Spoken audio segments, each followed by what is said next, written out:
Hello, everyone, and welcome to another game in the Age of Bison Sun Bros 1v1 tournament that we're hosting on our channel right now. I'm General Spades. I'm joined with Sir Shark Dad, or Sharky, as I'm going to call him from here on out. Sharky, how you doing today?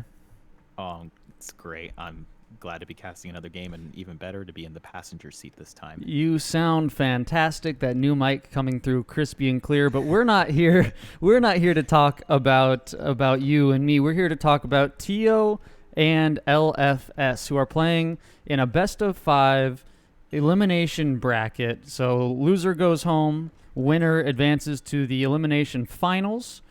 Tio is going to be playing the USA as his opening civ. LFS is going to be playing Otto as his opening civ on the predetermined map Saxony, one of the new maps in the British or the European expansion.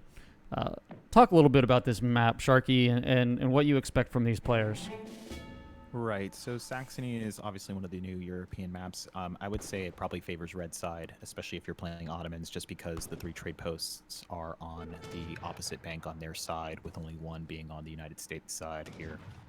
Which is not too much of a concern because the United States doesn't necessarily need a trade post play, whereas the Ottomans rely on it a bit more. The key feature of this map specifically is obviously the 3 choke points along the river that you're seeing there. So you got one on the far left that you're looking at, one in the middle, and one on the far right. So it definitely advocates for a greater degree of map control, which I think the United States probably has an easier time of exhibiting. However, Ottomans do have the potential to turtle quite a bit more. And then you're going to be expecting some pretty heavy fights occurring on either or side of the river on those choke points. So we were able to kind of see that when we were watching Dudamai versus Vindian. If we remember, that game was also played on Saxony when it was Dutch versus Aztecs. And so the Aztecs had a very aggressive play with the forward war hut taking control of the other side of the map at the beginning. So we would probably try to expect a similar play out of each of these gentlemen if they're hoping to kind of come out on top on this one. One other thing to note, that there are 2 gold mines in the corner, one on each little, I guess is like a yin and yang map shape type deal. Yeah, right. Yeah. So there's one coin mine on opposite sides of the map in each player's side. So we're going to turn on Fog of War here and take a look at these players' decks. Tio going with the 1v1 deck, which we've seen before. This deck is going to be regulars and Minutemen. Mostly, he's already sent his French immigrants, it looks like, and is sending capitalism as his second shipment in Age 1.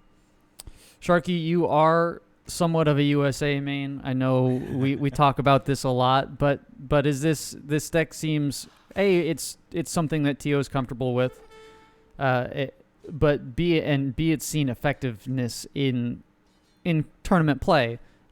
Is there anything about this deck that stands out? Or talk a little bit about his play, I guess. Yeah. I mean, I know that at least he used it to pretty good effect against Pistol Pete in his game against him when Pistol Pete was playing France.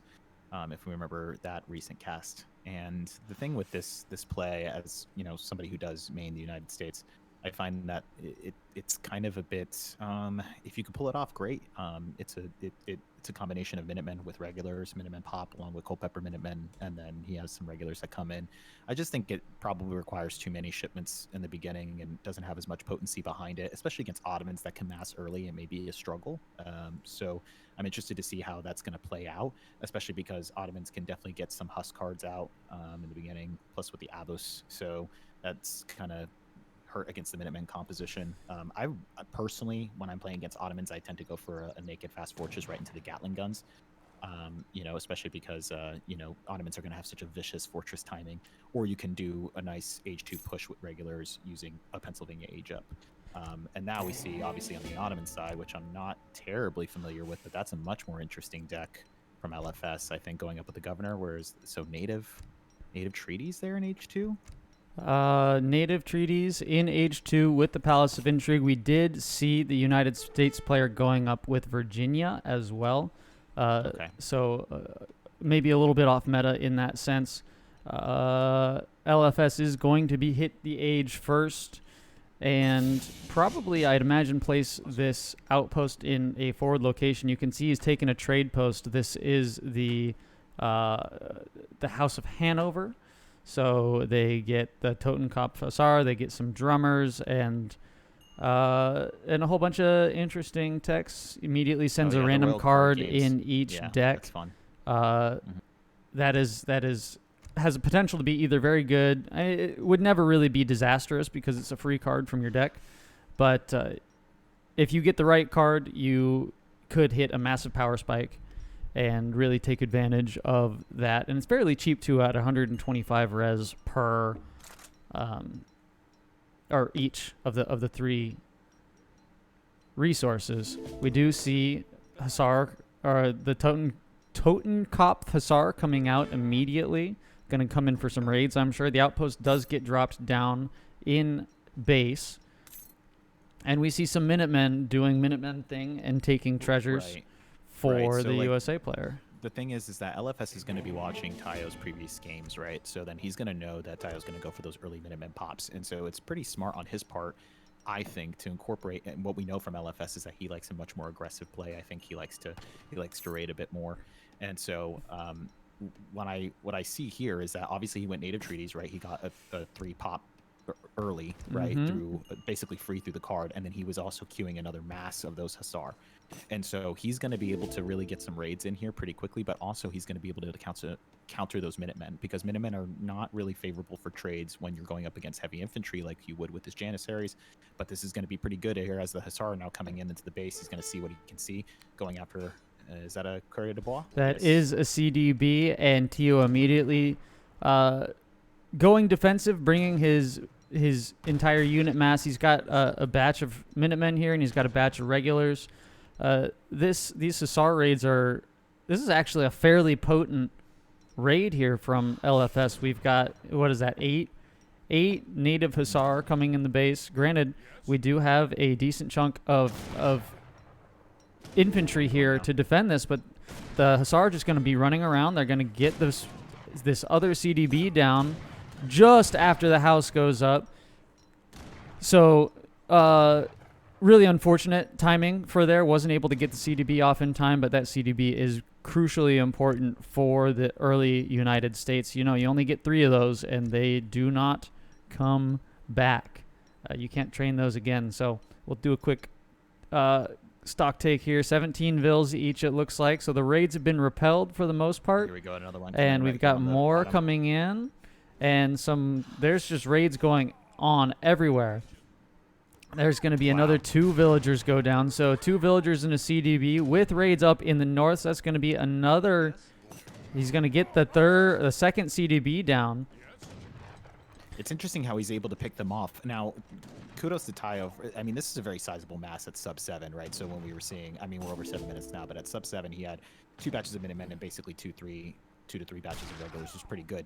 But the thing is that may be an overcommitment because of the fact that, you know, we know that LFS, just as a caster view, he's not really caring about replacing these Hussar. He's just trying to slow down the U.S. economy. And once those raids come in, it's always so difficult for the United States. And then now we're seeing that H3 come in. So this is exactly what he wants to be doing. He wants to be getting after him. He wants to keep him in the base because at this point, he knows that Tayo wants to take that mass and run into the Ottoman base to put him off his game, but he has delayed him in doing so. And now we're coming up to the 8-minute mark. And at this point, he's going to easily get probably that 2 Falk shipment. He is going up with the Admiral of the Ocean Sea, which he's been known to do before. This is not uncommon for him. He's using it specifically to get an extra 400 wood. I don't know if you can pop. Let's see. It doesn't look like you can pop units. No, you can't. in Saxony, but it's essentially a second quartermaster. So it aged up with the Governor age 1 and going essentially with the Quartermaster age 2 for another 400 wood. Tio is going to get into the base just before the age up happens. I got to say, this is probably pretty good timing for Tio here. He's not going to really pick up any villagers. I say that and I'm wrong, immediately proven wrong. As one villager goes down, he's going to run away from the TC fire, going to be able to pick off this other settler if he is paying attention, which he is not. Okay. Oh, wait, no, there it Oh, is. wait. Okay. Okay, there's the other villager going down, and we see more Hussar coming in, native Hussar coming in to get some raids. So we're doing it's a little back and forth raiding party.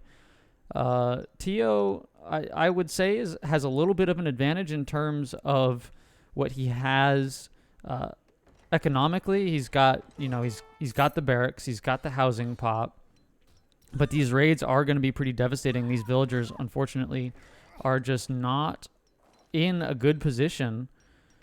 You want to have this hunt at this point in the game, 9 minutes into the game. This hunt needs to be under your base. This hunt needs to be under your base as well, and that's just not something that we see from Tio, and it may end up being costly, as we see now.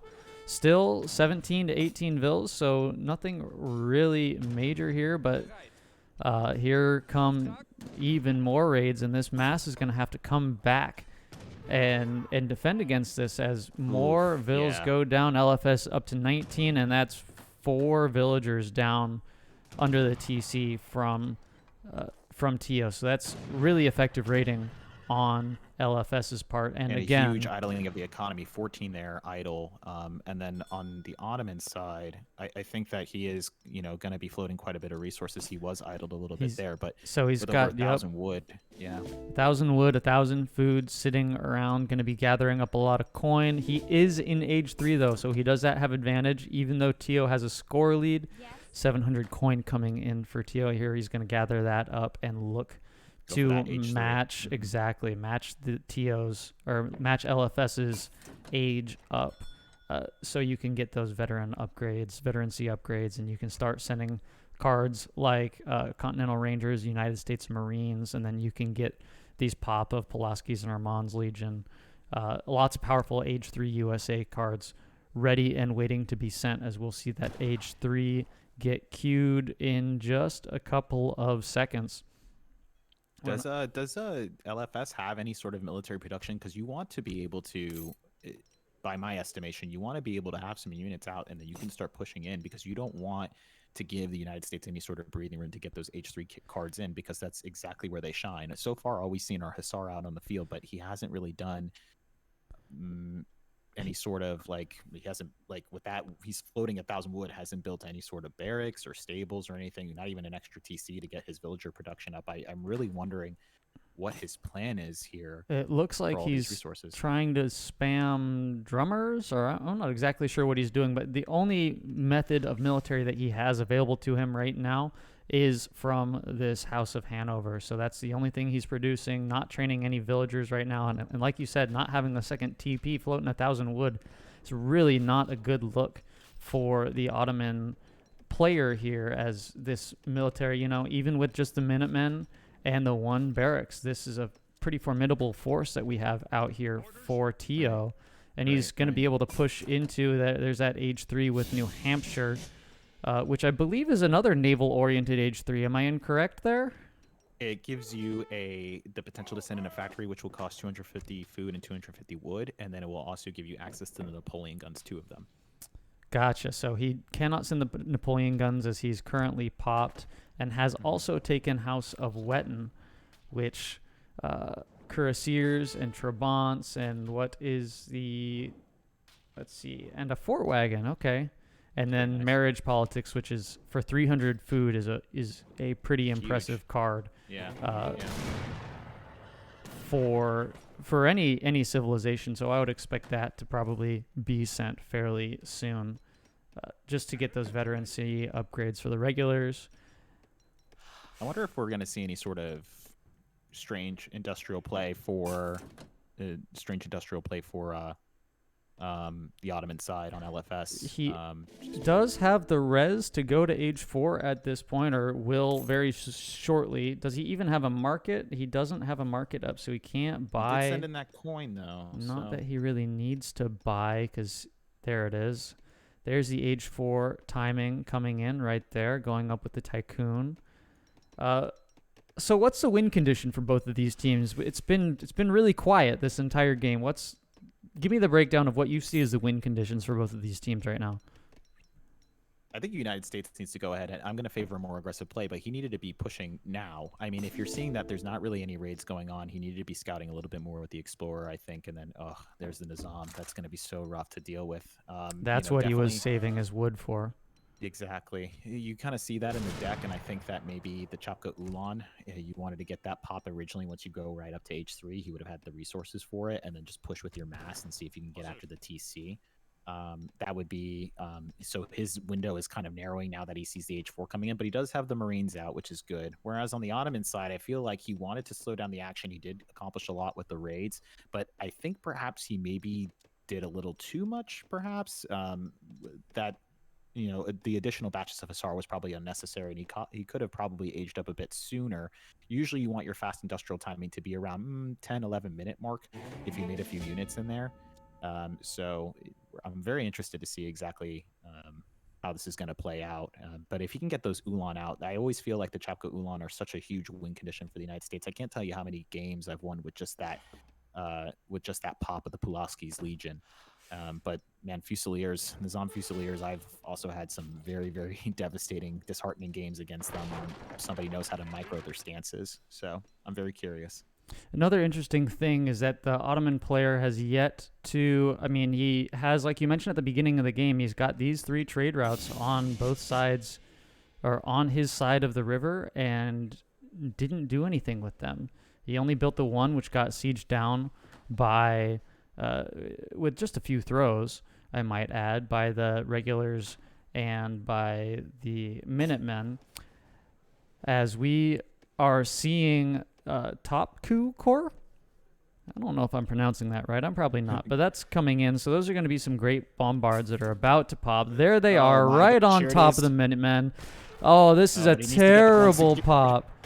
Oh, no. And look at that. Oh, my goodness. There's 170 XP. The Nizam Fusiliers are going to be doing in work, but Tio doing a good job, going to come down and try and focus these great bombards down. That's probably the most existential threat to his mass right now. He's going to get all 3 down and probably kite away these Nizam Fusiliers. Minutemen being called for... I still think this is a huge cleanup on the Ottoman part, but he wanted to save those bombards a little bit more. I think he did not get their market value out of them. Absolutely not. I mean, huge waste. I would call that a waste of an investment on the Ottoman players' from the Ottoman player's perspective. He, yes, he was able to wipe this force out, but those 3 great bombards popped at the exact wrong time, and that the United States player was pushing into you after sieging this down, and you see him here pushing in, and yet you're still going to pop those bombards and let them go right into the Minutemen. I think that's a little bit of a mistake, for sure. Potentially. I mean, I guess he wouldn't have known. I feel like if that one bombard actually just popped out on the other side of the TC along with the other 2, it probably would have been better. Maybe if he got those Nizam in the front, there could have been some different micro play. But now it's going to be a lull because he still has his 3 Gatlings up, and you still can't push your Nizams into that. But taking out that Marine mass is huge because it's so difficult to replace them unless you have multiple TCs. Which Tio does not right now. He does have a state capital, so he could potentially start popping out 2 or 3. Let's take a look at his deck. He has sent the Marines card in. About to get another shipment here. Let's see what he sends. And has taken 2 trade posts. So those shipments are about to start rolling. Right. I would push in again. You already have your 3 Gatlings. Just send in the 2 and then push again. Or if you're wanting to sit out for the long haul, the factory card is not too bad of a choice because that the Ottomans are still going to be H4. They're going to have the factory wagon coming in, and they're going to have a huge economic edge. And if you look at that score, it's still a 3K score lead despite the loss of those bombards. So it's going to be a bit tough. But now I see he's sending in the Napoleon guns. Now, I love this card. I do love the Napoleon guns. I think they're a great artillery unit. They're basically a better leather cannon. They move quickly. They are devastating in the short range if units get on top of them, but they also do quite a bit of distance firing that can really tear apart infantry. So that's going to be difficult. But then you have Tile on his side that I know he sent in that factory card, and now he's starting to get ready for a boom. So I don't know exactly how this is going to play out. Yeah, very interesting to note here that LFS is in Age 4, is training great bombards out of his factory. And Tio, in his own right, is age 3, but he still does have that factory wagon that he shipped. I don't know where that went.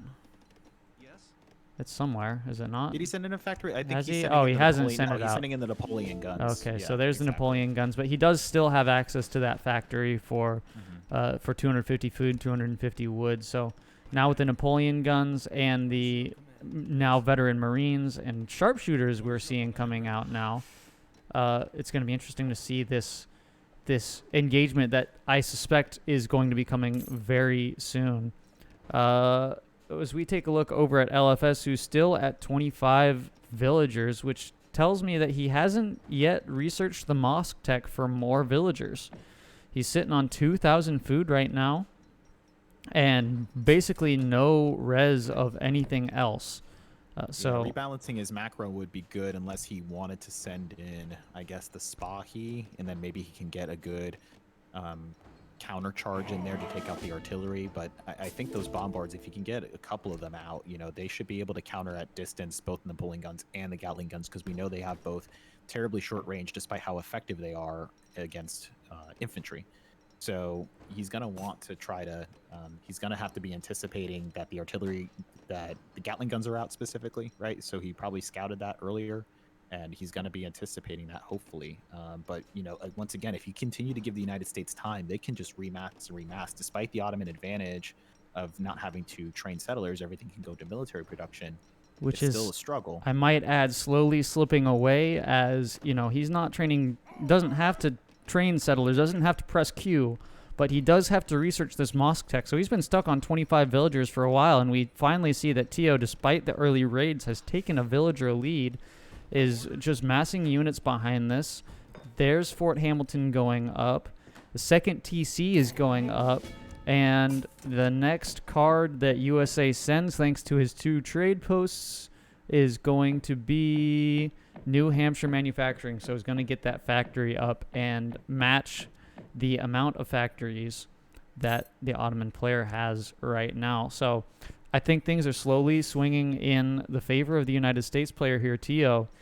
Despite still being down 3K score, the Spahi do come in. So there's a huge chunk of the score lead. The Spahi and the Great Bombards. 2 of them now. At this point, as an Ottoman player, you definitely want to have multiple TCs up, because you need to have that villager production coming in, because you have to know that with the United States, with so many gimmicks and tricks up its sleeve, especially with the state capital allowing you those wagons, it just allows them to boom with their infrastructure up so much easier. And so they are able to really recover, even if you can classify that the Ottomans won that fight, quote unquote, which, is obviously up for debate. You still don't want to give the United States any sort of breathing room, because the minute that you give them 2, 3, 4 minutes alone is the minute that you're allowing them to very quickly recover and jump ahead and score. And that's what LFS has done. He's given them, we're 20 minutes into this game now, and the last engagement was, 14-ish minutes? So Right. at the very least, 5 minutes that the U.S. player has been left to his own devices as the Fusilier coming in to come peek and see what there is to see. But they're gonna be faced with a gauntlet of Gatling guns and Napoleon guns, and these are just gonna end up going down at the cost of just a few Minutemen. So, losing maybe a third of his mass there, as these great bombards have revealed themselves now. This trading post is not going to survive very long, as there's really no culverins out. I don't see a artillery foundry from the USA player anywhere either. So these great bombards, Janissaries upgraded? these Janissaries are veteran, But not the guard upgrades yet. but they're again, and I think that's a case of LFS just simply not sending the mosque upgrades, so he can't get a second. He can't keep training villagers. There's no point for him to make a second town center at this point, and his eco is truly suffering from all of this. This fort is about to get popped. Where is it? Oh, wow. I guess I thought it was done. There it is. It finally gets done. It took a lot longer than I expected, and it might actually go down fairly immediately after going up if Tio doesn't do anything about these great bombards who I imagine LFS is content to just let the bombard siege and not do anything with his military as the engagement is finally forced by Tio here. He's going to push the great bombard. Spahi going to come up behind this. And this is looking pretty dangerous for Tio from LFS here. He's going to have to try and keep these artillery pieces alive as these Spahi just come diving in. And, 3 area of effect is just going to do work against all of... Oh my yeah, goodness. that is an absolute totally wipe. unexpected. I did not expect that. I thought the Gatlings and the Napoleon guns were going to do a lot more damage, but I mean, those bombards just totally outrange those artillery pieces, and those Spahi are deadly, over 1,000 health, and obviously the splash damage. I mean, that is a total cleanup, and now we see that score swing. It totally in the direction. That just goes to show you, I keep saying micro wins games. You're never out of the fight if you maintain your military mass. And so I think it just behooves everybody to just remember that. It's like, oh, well, you're seeing the United States mass. They have way more artillery pieces. The score is starting to settle in. And it's no, absolutely not. If LFS can micro the fight appropriately, he knows where those counters are, he can send the Spahi at the right time, then that's it. And look at that. All of that hard work on Tio's part is just now being wiped off. Now, the United States can base build pretty easily here, and he is floating a lot of resources. And now we see those Chapka Ulan come in on the Pulowski's Legion. I thought that should have been, as I said, a much earlier play. I love to have those guys out early. And then you can start training them from the forts. But I guess it never really mattered in terms of the economic potential of the Ottomans. He didn't need those other TCs because he's like, listen, I'm just going to get my bombards out, and we're just going to make this happen. The bombards and the Spahi, and not even, he's got these Guard Nizam Fusiliers, which obviously is a huge help. There's the Ulan pop I would just get those coming guys out in completely and unsupported. USA now has the res to go to age 4, but you need to deal with this mass because you're going to start losing villagers. These Janissaries are... Oh, my goodness. And it's just a suicide. I don't even know if he knew that he popped these guys. And look at that, just completely up against the bayonets of the Janissaries. It's so sad to see. That's such a good unit. And also there's Nizam. Yep. He says oof. He probably meant to ship them to this town center, and instead they came here and did some auto-attacking type stuff, and then just got, didn't mean to spawn them there. Reading my mind, Tio, or maybe I'm reading yours. Regardless, it's a long way back into this game now. 3 great bombards, and LFS smells blood in the water. He knows that there's really nothing that Tio can do. He's got no force to back this up, and he's about to be housed, is housed now, doubly housed, and he's not even defending these great bombards because he knows he took the entire wipe. As more villagers go down, these Spahi are just out searching for stuff, and some more large raids, a huge chunk of the military force. Here's the artillery foundry with culverins, but these culverins are going to die before they even spawn, as that is game 1. Wow. Okay. LFS, despite a fairly, I want to say, significant economic disadvantage from not training villagers. I'm curious to see. We're going to hop over to the villager timeline in just a moment. How long he was stuck on 25 resources. 5k resource difference in a 30-ish minute game. We're just going to go over here, and we're going to go pop to villager population. He was stuck on 25 villagers from 16 minutes onward. Wow.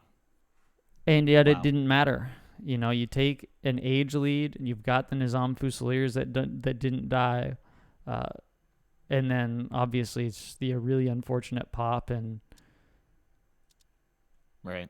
The thing is that with the Ottomans, I find that they tend to have kind of 3 general strategies available to them, at least what I've seen on the ladder, right? So you have the usual Janissary rush that's pretty popular. The naked fast fortress into 2 falconets with a slow push, and then you send in your Spahis after that, also pretty popular.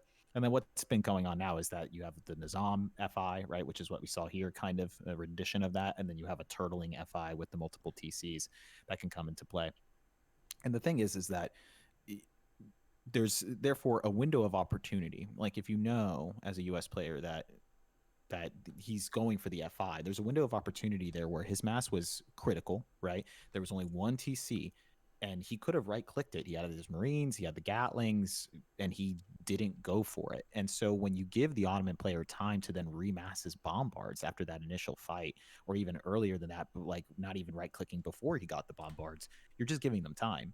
You know that the factories are going out. You know he's industrial age, and so I don't know. I think just you need to you have to take a little bit more of an aggressive play against them to make sure that their strategies don't come to fruition. Basically, Yeah, I wholeheartedly agree with you. I mean, once these three, even just these two bombards that are sitting out here, once they're sitting there and LFS or NTO had no response. He didn't have Colves out. If he had Colves out, these great bombards would be challenged a lot easier. This trade site went down immediately, the fort went down immediately, and then beyond that, the Spahi really just cleaned up. So really well done from LFS to leverage good micro, like you said, and the age up times, and just having the age advantage. So well done. LFS takes a 1-0 lead in the series. He can only play Ottoman one more time in this best of 5 series. And Tio, again, is locked out of USA, or he can play USA one more time in this series. The way this best of 5 works is each player can play each Civ twice only.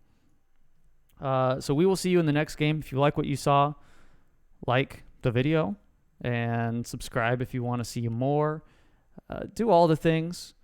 Join the Discord if you want to join our next tournament, which the link is in the description below. And I guess we'll see you in the next one. Do you have any other closing comments, Sharky? nope. Just excited to see these guys play their heart out in the next one. Yeah. We will see you guys soon.